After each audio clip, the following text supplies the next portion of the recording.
ጠቅላይ ሚኒስቴሩን ሲያዩት ጎንበስ ዞር ሲልላቸው ይድፋ የሚሉ አስመሳይ ካድሬዎች በብልጽግና ውስጥ አሉ ከነዚህ ሀገራት መካከል እኮ አብዛኞቹ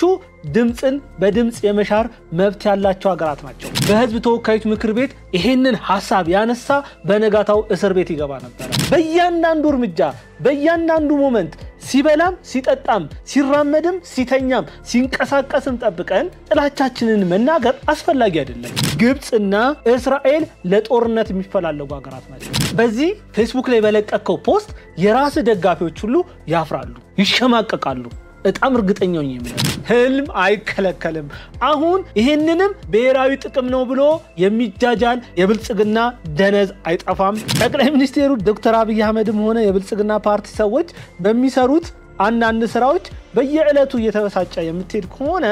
ቅርብ ወራጅ ትሆናለህ ሌላ ነገር የለም አንተ ጸብ ከብልጽግና ሳይሆን ከመላው የኢትዮጵያ ህዝብ ጋር ነው ምክንያቱም የኢትዮጵያ ህዝብ ድሃ ነው ሪያሊቲው ይሄ ነው ከድህነታችን መሻገር እንፈልጋለን እነዚህ ሀገራት ኢትዮጵያን ሲደግፉ ኤርትራን ይከፋታል ብለው አላሰቡልም ለምንድን ሪያሊቲውን እውነቱን ስለሚያውቁት ነው እንዴት እንደተወሰደ ይሄ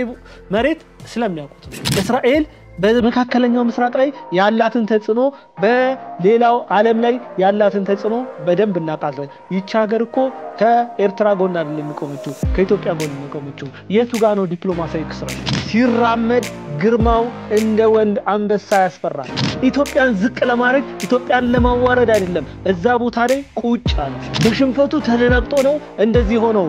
ኢትዮጵያ ላይ እሱ መወሰን በማይችልበት ወቅት የነበሩ ሰዎች የወሰኑት ውሳኔ እለት እለት ውስጡ ይበላው ነው ሀገራት ከዚህች ሀገር ጀርባ ሲቆሙ ዲፕሎማሲያዊ ክስረት ምንድነው በእነዚህ ሰዎች እጅ ውስጥ ያለች ኢትዮጵያ ታስፈራለች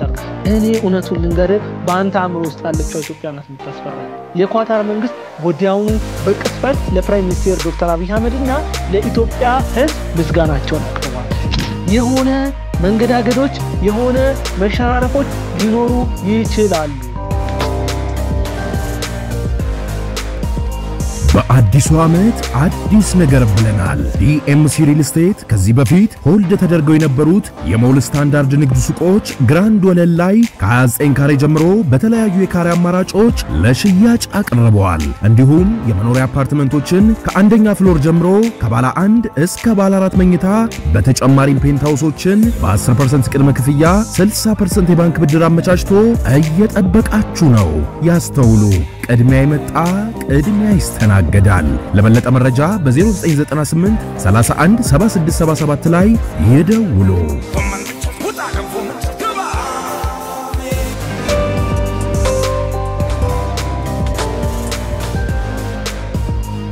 ሰላም ውድ ተመልካቾቻችን የሳምንታዊ ፖለቲካዊ ፕሮግራማችን ነው ዛሬ ዳይላይም የተለያዩ ቪዲዮዎችን ያለው ጽሁፎች አሉ እነዛ ጽሁፎችንና ቪዲዮዎችን ተመልክተን አንዳንድ ሐሳቦችን እንሰጣለን እናንተም ደግሞ በተመለከታችሁት ቪዲዮ ላይም ሆነ በትንታኔው ላይ የራሳችሁን ሐሳብ በኮሜንት ሴክሽን መስጫው ላይ እንድትሰጡ እየጠየቁኝ ቀጥታ ወደ ቪዲዮ የማልፍ ይሆናል እስቲ ቪዲዮ ተመልክተን እንመለሳለን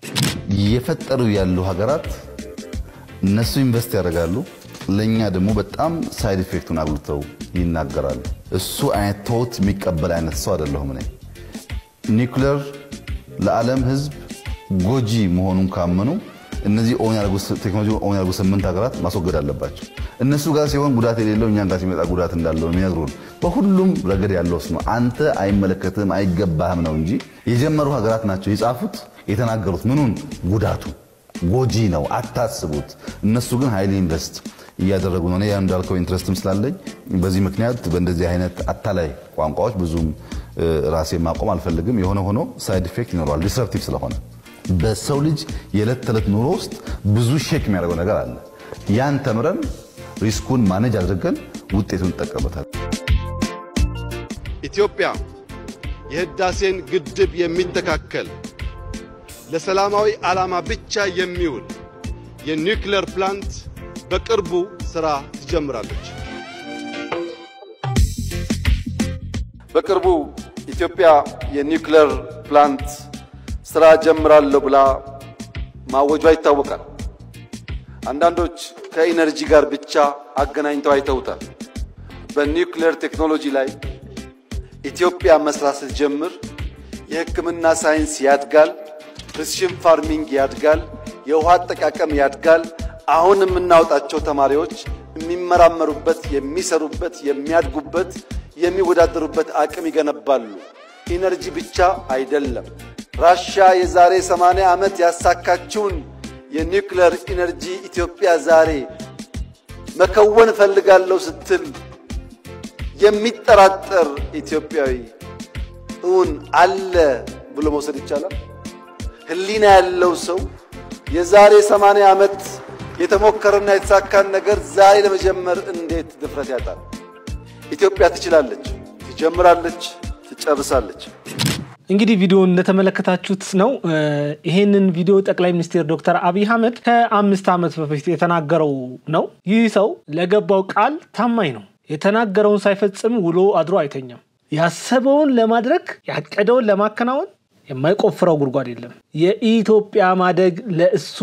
ብቸኛ ፍላጎቱ አይደለም፣ የዕለት ተዕለት ህልሙ እንጂ ማለት። ከ5 ዓመት በፊት ስለ ኒውክሌር ተናግሯል። ከዛ በአመቱ ያደረገው ምንድነው? ፓርላማ እንዲጸድቅናል። አሁን ደግሞ ጊዜውን ጠብቆ በሩሲያ ውል ተፈራርሟል። አብሮ ለመስራት ላመነለት ላወራው ለቃሉ ታማኝ ነው። ያሰበውን ሳይፈጽም ውሎ አድሮ አይተኛም። ጠቅላይ ሚኒስትር ዶክተር አብይ አህመድ ከክብር በላይ ክብርን ከሞገስ በላይ ሞገስን ተላብሷል። ብዙ የአፍሪካ ሀገራት እንዲሁም የአውሮፓ ሀገራት ሳይቀሩ ምን ነው የኛ መሪ በሆነ ሲሉ ይመኛሉ። ይህ ሰው ሲራመድ ግርማው እንደ ወንድ አንበሳ ያስፈራል። የውጭ መሪዎች ሳይውት ልባቸው በሐሴት ይቀልጣል። አይኖቹ ላይ አንዳች የመቻል ኃይልን ተላብሷል። በፍጹም ስንፍናን አያውቅም። እረፍት አልባ የሥራ ሰው ነው። አንዳንዴ ታምረኛም ያደርገዋል። መቼ ጀምሮ መቼ እንደሚጨርስ እንኳን አናውቅም። ፈጣን ነው። ዛሬ እዚህ ጋር ሰርቶ ነገ ከነጎዲያ ተመረቀ ሲባል እንሰማለን። የፕሮጀክቶች ምርቃት ራሳቸው ጊዜያቸው፣ ፍጥነታቸው፣ አሰራራቸው፣ ጥራታቸው ይገርማል። በዛ ልክ ነው ይሄ ሰው። በሱ ዘንድ አይሆንም አይቻልም የሚባል ነገር የለም። ተራራን ማንቀሳቀስ፣ ዱሩን ማቋረጥ፣ ጫካውን ማስዋብ ተክኖበታል። አይቻልም የሚባሉ ስራዎችን፣ ታላላቅ ፕሮጀክቶችን ሰርቶ ገንብቶ በፍጥነት አከናውኖ አስመርቆ እናየዋለን። ሁሉ ጊዜም ይሄንን ነው የሚያደርገው። ሁሉ ጊዜ እንዳስገረመን ነው። ላለፉት 7 ዓመታት እረፍት አልነበረውም። በእያንዳንዱ ደቂቃ፣ በእያንዳንዱ ሰከንድ፣ በእያንዳንዱ ሞመንት ጠቅላይ ሚኒስትር ዶክተር አብይ አህመድ ስራ ላይ ነው። አስቡት፣ ህዳሴን የሚያክል ታላቅ ግድብ ከብዙ መከራና ስቃይ በኋላ አስመርቋል። አሁን ደግሞ ውሾን ያነሳ ውሾ ይሁን ተብሎ ለዘመናት እንዳይነሳ ተዳፍኖ የቆየውን ተቀብሮ የቆየውን እንዳይነገር ነውር ነው ተብሎ ይህንን ሐሳብ ማንሳት በፍጹም የማይታሰብ ነበረ። የአሰብ ወደብን ለኢትዮጵያ መጠየቅ ማለት ነው። ጠቅላይ ሚኒስትር ዶክተር አብይ አህመድ ግን የሁልጊዜ ህልሙ ነበረ። ለዘመናት ይቆጭበት የነበረ ጉዳይ ነው። አሰብን ያጣንበትን መንገድ ውስጡ ያንገበግበው ነበረ። ፕራይም ሚኒስትር ከመሆኑ በፊት ኢትዮጵያ ላይ እሱ መወሰን በማይችልበት ወቅት የነበሩ ሰዎች የወሰኑት ውሳኔ ዕለት ዕለት ውስጡ ይበላው ነበር፣ ያንገበግበው ነበር። ግን ጊዜ ደረሰ፣ ሰዓት ደረሰ፣ ወቅት ደረሰ።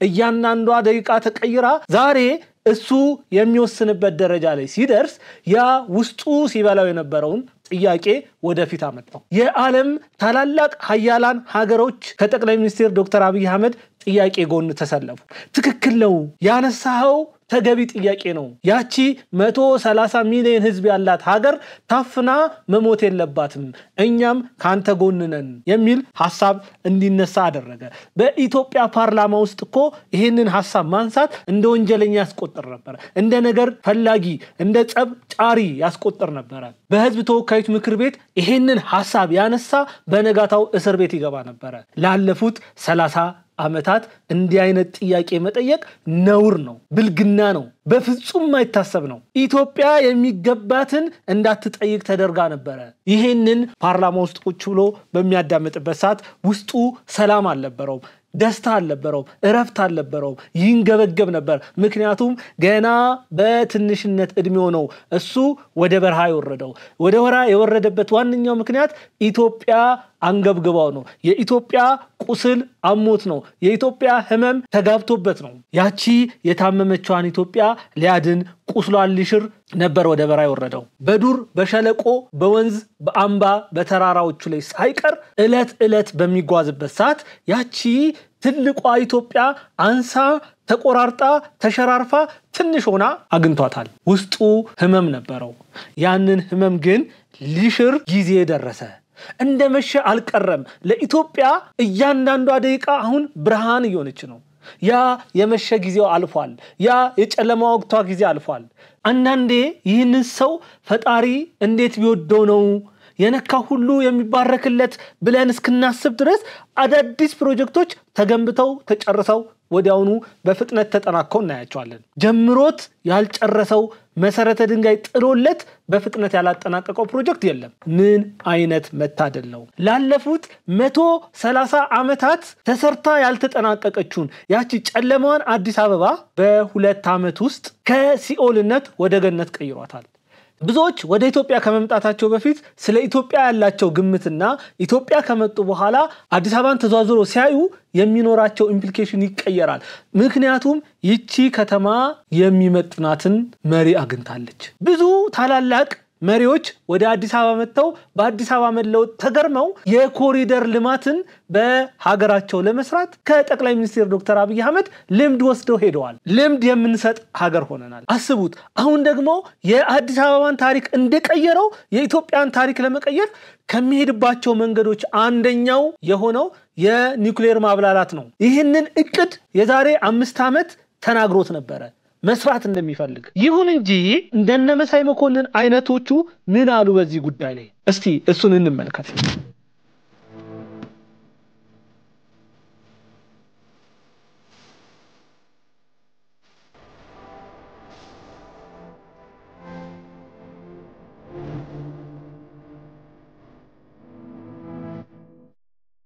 እንዳያችሁት ነው የጠቅላይ ሚኒስትሩን ፎቶ ለጥፎ የአብይ አህመድ ፎቶግራፍ ነው ይህ ፎቶ የዛሬ ፎቶግራፍ ነው ሩሲያ ነው ያለው ፊቱ ላይ መረበሽ ይታያል ምክንያቱም የተረበሸው ሰሞኑን በተወሰደበት ድል ተደናግጦ ነው መደናገጡ በደም ያስታውቃል ብሎ የቀልድ ኢሞጂዎችን አስቀምጧል በፌስቡክ ገጹ ላይ ማን መሳይ መኮንን በሱ ቤት አሹፎ ልቡ ልቅ ብሏል ቢያንስ ጠቅላይ ሚኒስትሩ እዚህ ጋር ለሀገር ታላቅ ውለታን እየሰራ ነው ኒውክሌርን የሚያክል ዓለም ሁሉ የሚፈልገውን ኢነርጂ ለኢትዮጵያ ለማምጣት ነው እዛ ቦታ ላይ የተቀመጠው ያንን ፎቶ ወስዶ ፊቱን አይቶ ትንቢት መተንበይ ያልሆነ ነገር ምን እንደሚሰማው ሳያውቁ በሽንፈቱ ተደናግጦ ነው እንደዚህ ሆነው ከማለት ቢያንስ ዝም ማለት ይህንን ኢነርጂ እኮ አሜሪካንና እስራኤል በኢራን ላይ ያንን ሁሉ ጦር ያዘመቱት የኢራኑን ሁለንተናዊ መሪ አያቶላ አሊ አሚኒን ስለሚጠሏቸው አይደለም ፊቷቸውን አይተው ስለሚደብሯቸው አይደለም እኚህ ሰውዬን ሲያዩ እንደው ስለሚሸክካቸው አይደለም በኢራን ላይ ያንን ሁሉ ጦር ያዘመቱት እኚህ ሰውዬ ለሀገራቸው ካላቸው ፍቅር የተነሳ ብዙ ስራዎችን እየሰሩ ነው ኒውክሌር ያብላሉ ነው ያንን ስለሚጠሉት ነው አሜሪካንና እስራኤል በኢራን ላይ ጦር ያዘመቱት ሌላ ነገር ኖሯቸው አይደለም የኒውክሌር ኃይል እንደ ሀገር ከፍተኛ አቅም የሚሰጥ ጉዳይ ነው ያንን ደግሞ አሜሪካንም ሆነ እስራኤል በደንብ ጠንቅቀው ያውቁታል ለዚያ ነው ተባብረው ኢራን ላይ የዘመቱት አሜሪካንም ሆነች ሌሎች ሀያላን ሀገራት የኒውክሌር ማብላያን ለራሳቸው ሰርቶ ሌሎች ግን እንዲታጠቁት አይፈልጉም ያንን ኃይል ለማምጣት ነው እዛ ጋር የተቀመጠው ፕራይም ሚኒስትሩ ሌላ ነገር አይደለም ኢትዮጵያን ለመሸጥ አይደለም ኢትዮጵያን ዝቅ ለማድረግ ኢትዮጵያን ለማዋረድ አይደለም እዛ ቦታ ላይ ቁጭ አለው የፕራይም ሚኒስትሩን መልክ እያዩ ትንቢት መተንበይ ዕውቀት የሚጠይቅ ነገር አይደለም ጥላቻህን ነው ያንጸባረከው እንደማትወደው ነው ስለማትወደው ነው ያንን ያደረከው ሌላ ነገር አይደለም ኢትዮጵያ ይሄንን ኃይል ለመታጠቅ ላይታች በመትልበት ወቅት ጠቅላይ ሚኒስትሩን ማድነቅ እንኳን ባትችል መተቸቱ ምን ነው ቢቀር ሁሉ ጊዜ የፎቶ ፖለቲካ መስራት አይሰለችም ወይ ነው ጥያቄው ሲያለቅስ ሆም ብሎ ካሜራ ቆሞ ነው ያለቀሰው በእያንዳንዱ እርምጃ በእያንዳንዱ ሞመንት ሲበላም ሲጠጣም ሲራመድም ሲተኛም ሲንቀሳቀስም ጠብቀን ጥላቻችንን መናገር አስፈላጊ አይደለም ይህ ሰው ምንም ቢያደርግ በአንተ ፊት ሞገስ እንደማይኖረው አይኖ አውቃለሁ እረዳለሁ ግን ደግሞ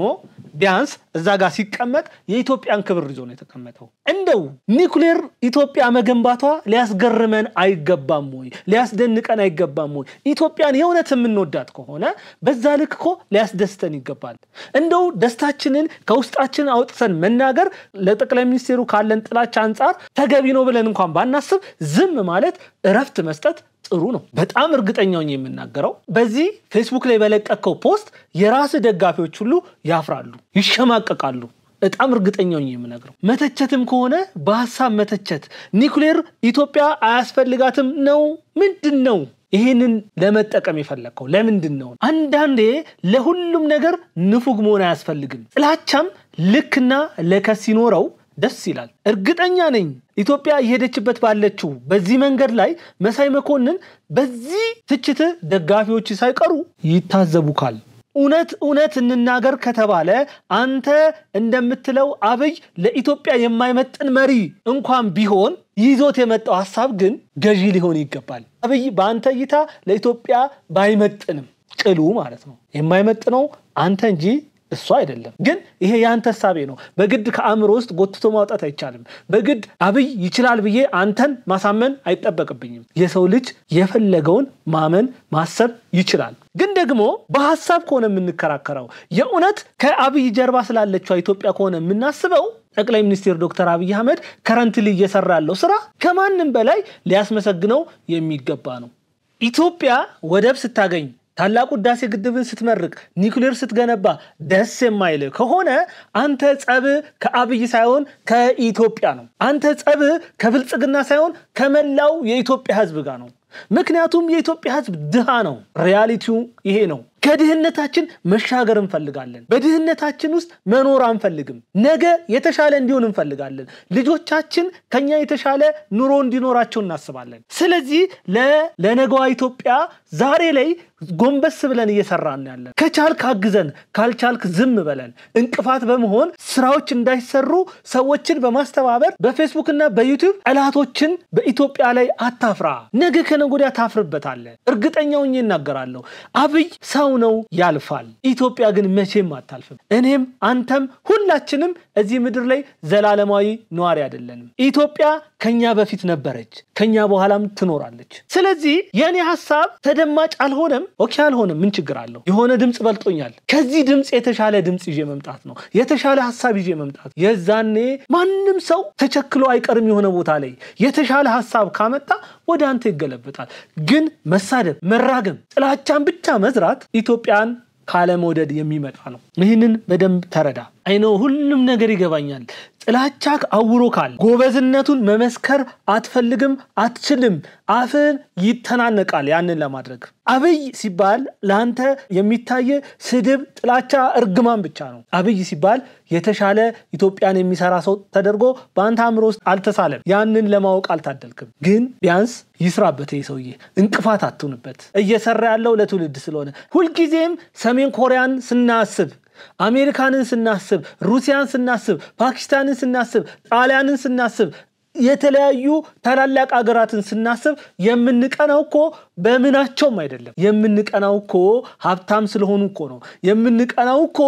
በሁሉ ነገር የተሻሉ ስለሆኑ ነው ያንን ኮፒ አድርገን ሀገራችን ውስጥ እንስራ ማለት ሊያስገርመን ሊያስደስተን ነው የሚገባው ሁሉ ጊዜ እነዛን ሀገር ከመመኘት እነሱን ለመሆን ነው እየጣርን ያለ ነው እንደ አሜሪካን ለመሆን እንደ እንግሊዝ ለመሆን እንደ ፈረንሳይ ለመሆን እንደ ጣሊያን ለመሆን ከመመኘት ሆነን እንገኝ ይላል ይሄ ጠቅላይ ሚኒስትር ሌላ ነገር አይደለም ያለው ለምንድነው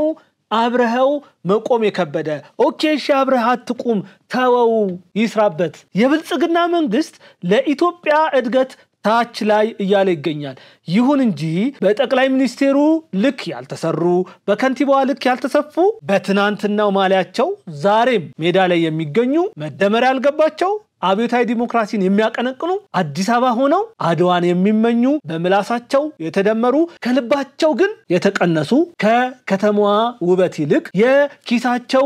ቁንጅና የሚያስጨንቃቸው ህዝብን የሚያንገላቱ በህዝብ ጫንቃ ላይ ሆነው ህዝብን እያንከራተቱ ያሉ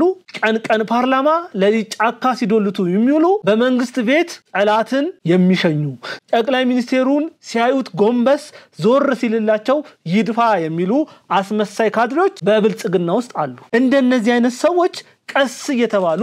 መቆረጥ መቻል አለባቸው እንደነዚህ አይነት ሰዎች ከመሳይ መኮንን የሚሻሉ አይደል መሳይ መኮንን ይሻላል እንደውም አንድ ፊቱን በቃ ጠላት ነው አብሮ እየበሉ አብሮ እየጠጡ ሞደቂያን የሚያመቻቹ የብልጽግና ካድሬዎች በደንብ መጠረግ መቻል አለባቸው የከንቲባዋ ልፋት የፕራይም ሚኒስቴሩ ስጋት በውስጣቸው ያልተላበሱ ብዙ አመራሮች አሉ እንደነዚህ አይነት አመራሮች ከባድ ነው ብልጽግና በደንብ ውስጡን ማየት ያለበት ጉዳይ ቢኖር በዚህ ጉዳይ ላይ ነው ብልጽግና ውስጥ ያሉ ታላላቅ የብልጽግና ነቀዞች አሉ እነዚህ ነቀዞች እነዚህ ምስጦች መወገድ አለባቸው አንድ ግንድ ከላይ ሲታይ ውብ ሊሆን ይችላል ውስጡ ምስጥ ካለው በሂደት ያ ግንድ እየተሰረሰረ እየተቦረበረ ነው የሚቀረው እና አቅሙን አጥቶ በኋላ ሊወድቅ ይችላል ለብልጽግና እንደዚህ አይነት ምስጦች መቆረጥ አለባቸው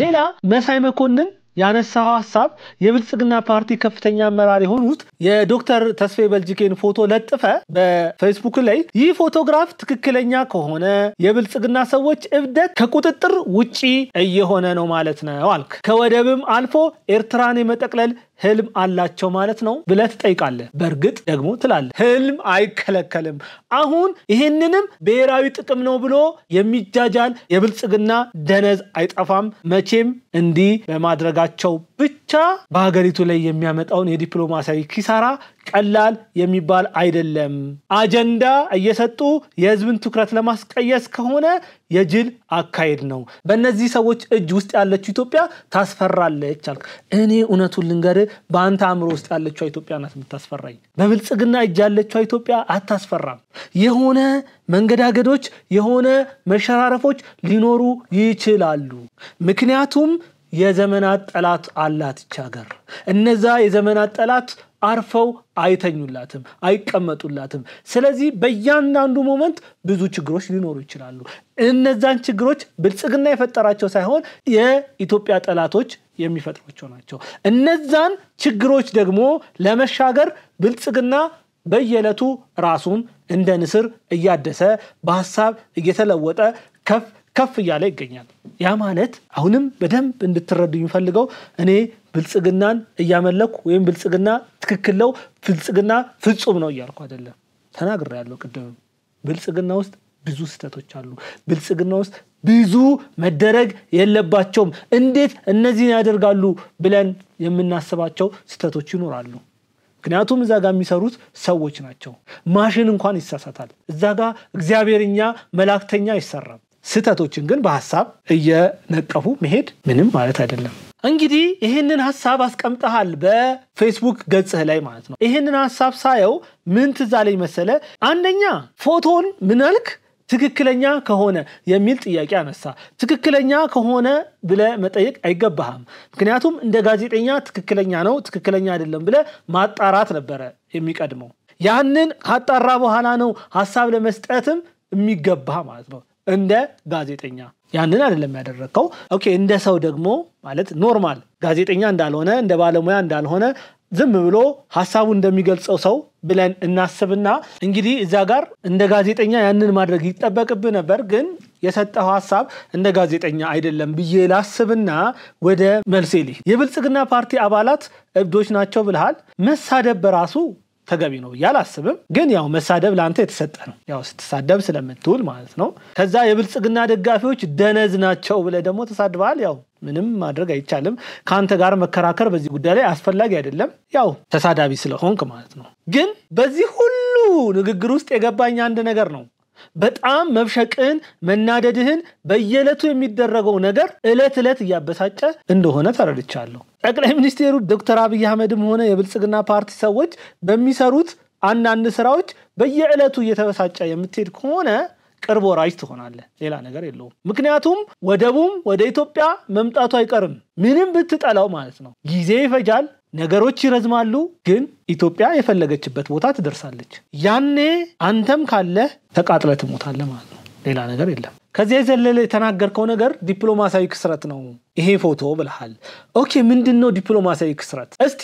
ቆም ብለን እናስብ ለደቂቃ ማለት ነው ኢትዮጵያ ይሄንን ጥያቄ ካነሳች ጀምሮ አሜሪካን ሩሲያ ፈረንሳይ ጣሊያን እንግሊዝ ካናዳ እስራኤል ቱርክ የተባበሩት አረብ ኤሚሬቶች ቻይና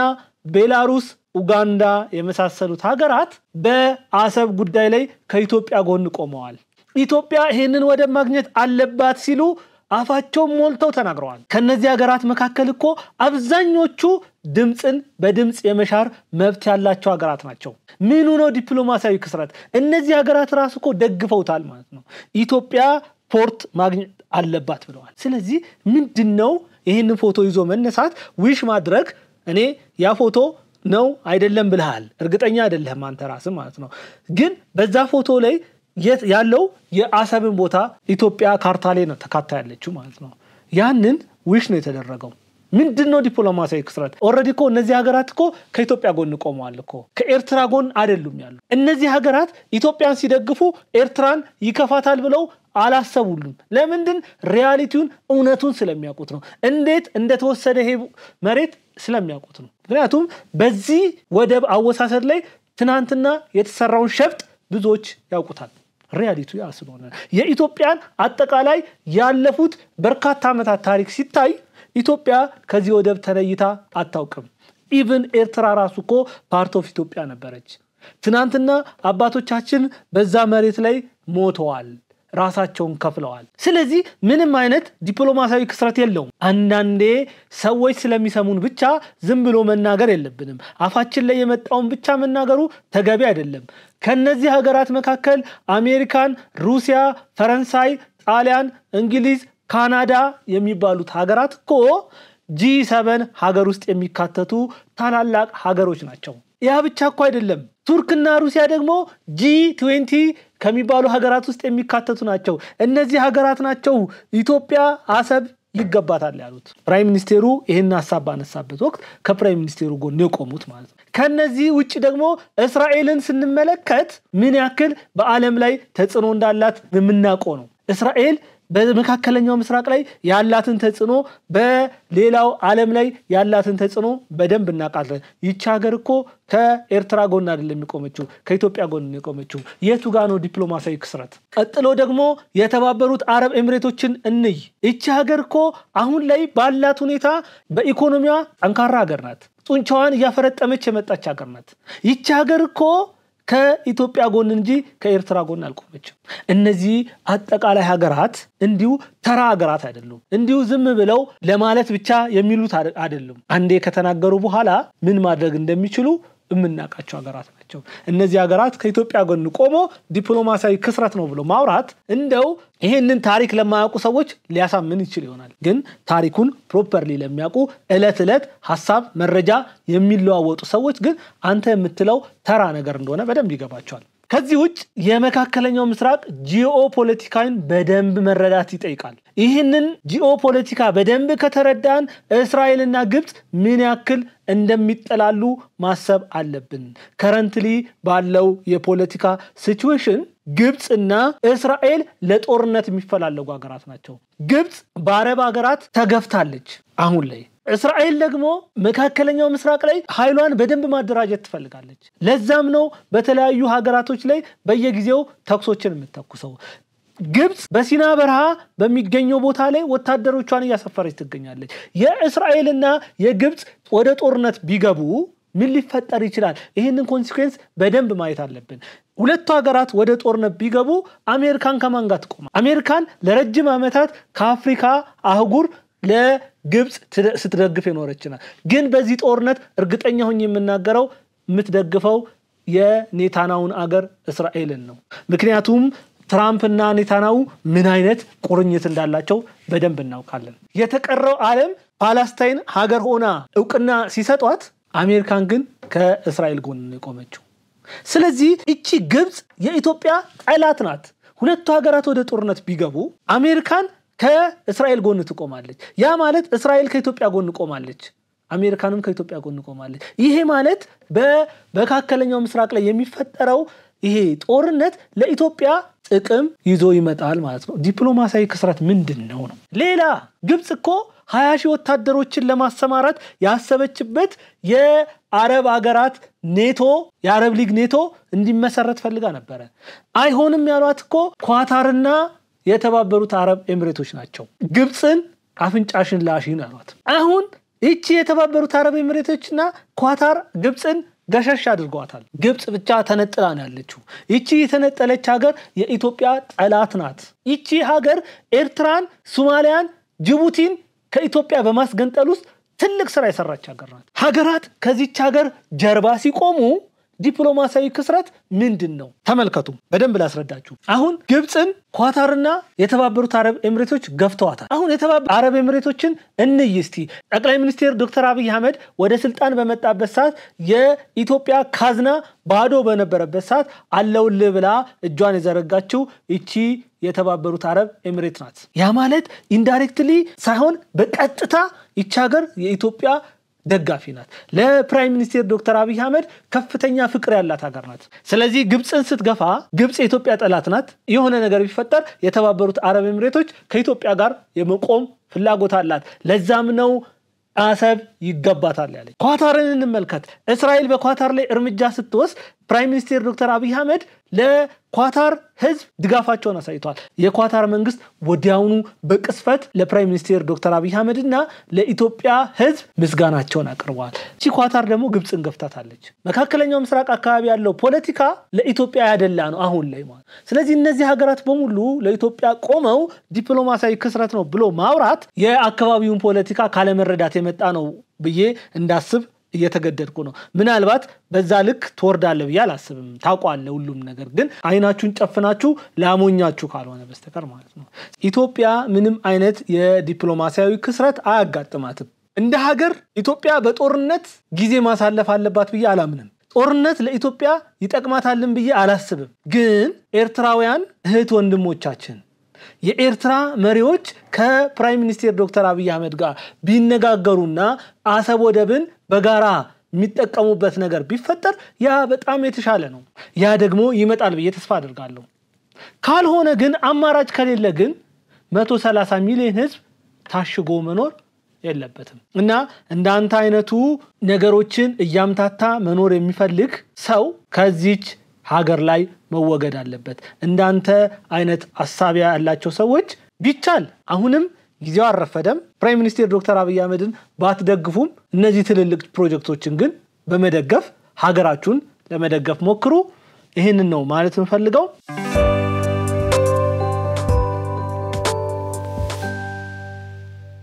ውድ ተመልካቾቻችን ለዛሬ የነበረን ፕሮግራም ይሄንን ይመስላል ሐሳብ አስተያየታችሁን በኮሜንት ሴክሽን ላይ መስጠት ትችላላችሁ በቀጣይ በሌላ ፕሮግራም እና በሌላ ሐሳብ የምመለስ ይሆናል መልካም ጊዜ ይሁንላችሁ